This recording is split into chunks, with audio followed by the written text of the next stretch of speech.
माँ स्वामिनी प्रेरणा November-December 2023. The theme of the magazine is Spiritual Journey of Srimad Rajchandra Ji. Shrimad Rajchandra जी के आध्यात्मिक विचार, लेखक सुमति कुमार जैन। इस भूतल पर कुछ ऐसे विशिष्ट व्यक्तित्व अवतरित हुए हैं जो क्षुद्र स्वार्थों से ऊपर उठकर परार्थ और परमार्थ में अपने जीवन को अर्पित कर देते हैं। परम पूज्य राजचंद्र एक ऐसे ही महान व्यक्तित्व है। ये व्यक्तित्व और कृतित्व दोनों के बोधक है। वे जन्म से ही महान हैं। उनकी आध्यात्मिकता जन्म सिद्ध है। धर्म और अध्यात्म उनका जीवन है। इस सनातन सत्य के श्रीमद् जी एक ज्वलंत तथा अनुपम उदाहरण है, अर्थात ये धर्म मूर्ति एवं आध्यात्म मूर्ति है।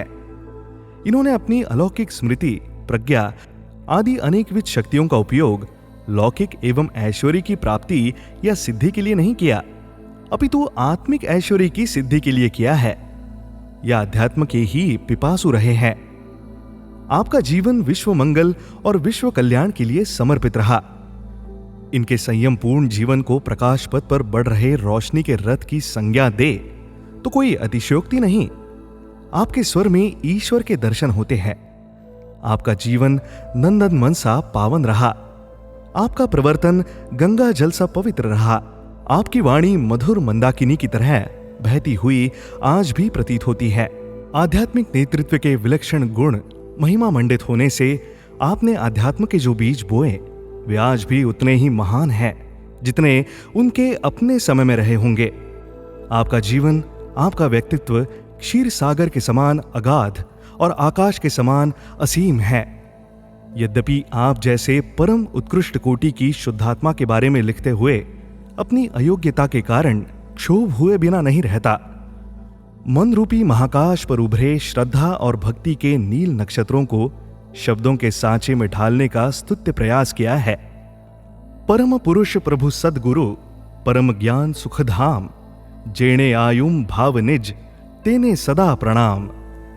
जिसके एक एक रोम में भी किंचित भी अज्ञान, मोह या असमाधि नहीं रहा, उस सत्पुरुष के वचन और बोध के लिए कुछ भी नहीं कहते हुए उसी के वचन में प्रशस्त भाव से पुनः पुनः प्रशस्त होना, यह अपना सर्वोत्तम श्रेय है। सर्वभाव थी औदासीन्य वृत्ति करी, मात्र देहते संयम हेतु हो यजो। अन्य कारणे अन्य कशुम कल्पे नहीं, देहपण किंचित मूर्छा नव जो यजो। कैसी इनकी शैली, जहां आत्म के विकारमय होने पर शुद्ध स्फटिक जैसा फेन से चंद्र से उज्ज्वल धर्म ध्यान की श्रेणी से प्रभामान रूप से निकलते हुए उस निर्ग्रंथ के पवित्र वचनों में मुझे श्रद्धा रहे। आप में छोटी आयु में जाति स्मरण, ज्ञान की प्राप्ति, आश्चर्यकारी तीव्र स्मरण शक्ति, शतावधान जैसी एकाग्रता और स्मरण शक्ति के विरल प्रयोग साक्षात सरस्वती की उपाधि से सम्मानित सहज कल आदि पूर्व जन्म के उत्कृष्ट आत्म संसारों की झांकी कराते हैं। आपके साहित्य में जैन, वेदांत और संप्रदायों के ग्रंथों का विशाल वाचन, निदिध्यासन और अपने अंतर में ओतप्रोत आत्मानुभव का प्रवाह सहज रूपेण रहा। आप ऐसे विरल स्वरूप निष्ठ तत्ववेत्ताओं में से रहे हैं जो अध्यात्म गगन में झिलमिलाती हुई अद्भुत ज्ञान ज्योति मात्र भारत की ही नहीं अपितु विश्व की विभूति रहे। अपने आत्मज्ञान रूपी दिव्य ज्योति के जाज्वल्यमान प्रकाश से भारत की पुनीत पृथ्वी को विभूषित कर इस अवनीतल को पावन करने वाले ज्ञानावतार, ज्ञान निधान, ज्ञान भास्कर, ज्ञान मूर्ति बने। ऐसे धन्य रूप स्वरूपनिष्ठ दिव्य विभूति ने जो आध्यात्मिक प्रेरणाएं दी, आत्मजागृति रूप प्रकृष्ट ज्ञान, विवेक, हित, प्रशमता और सम्यक प्रकार से तत्वोपदेश दिए, वे हैं निज, शुद्ध, सहजात्म स्वरूप में लीन और स्वरूपनिष्ठ होने के लिए हैं। इन्होंने अध्यात्म पर जैसे सुंदर चित्रण किया है, वैसा अन्यत्र मिलना मुश्किल है। रात्रि बीत गई, प्रभात हुआ। निद्रा से मुक्त हुए भाव निद्रा को दूर करने का प्रयत्न करे। व्यतीत रात्रि और अतीत जीवन पर दृष्टि डालें। सफल हुए समय के लिए आनंद माने और आज का दिन भी सफल करे निष्फल हुए दिन के लिए पश्चाताप करके निष्फलता को विस्मृत करे। यदि मानव से एक भी दिन सफल नहीं हुआ तो बार बार शर्मा।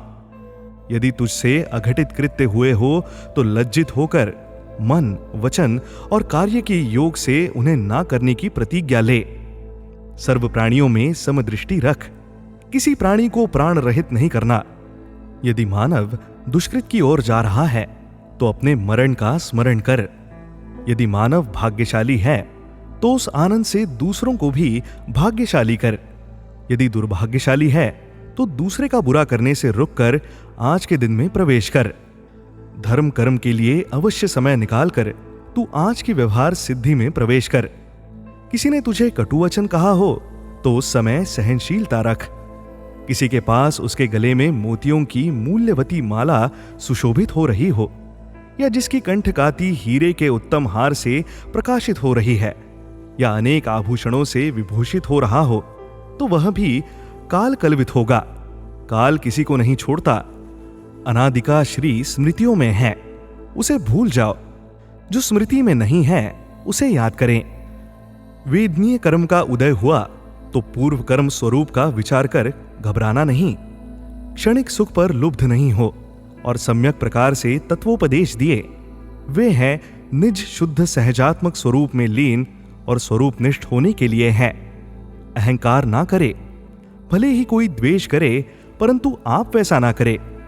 बाह्य कुटुंब पर राग ना करे। कर्मयोग से आत्मा नई नई देह धारण करती है। किसी को द्वेषवश कहा गया हो तो अति पश्चाताप करे और क्षमा मांगे, फिर भी ऐसा ना करे। किसी के अवगुणों की ओर ध्यान ना देना, परंतु अपने अवगुणों पर अधिक दृष्टि डाले। जिस महान कार्य के लिए तू जन्मा है उस महान कार्य की अनुप्रेक्षा करना। सुख दुख दोनों मन की कल्पनाएं हैं। परहित को ही निज हित समझना और पर दुख को ही अपना दुख समझना, ये व्यक्ति और कृति दोनों के बोधक हैं। जन्म से महान है, उनकी आध्यात्मिकता जन्म सिद्ध है। धर्म और अध्यात्म जीवन है। इस सनातन सत्य के श्रीमद जी एक ज्वलित तथा अनुपम उदाहरण है, अर्थात वे धर्म मूर्ति एवं अध्यात्म मूर्ति है। इन्होंने अपनी अलौकिक स्मृति, प्रज्ञा आदि अनेक विद शक्तियों का उपयोग लौकिक एवं ऐश्वर्य की प्राप्ति या सिद्धि के लिए नहीं किया है, अपितु आत्मिक ऐश्वर्य की सिद्धि के लिए किया है। वे अध्यात्म के पिपासु रहे हैं। इन्होंने अध्यात्म पर जैसा सुंदर चित्रण किया है वैसा अन्यत्र मिलना मुश्किल है। Love the Vibe? Explore such interesting podcasts at www.questfoundation.org.in.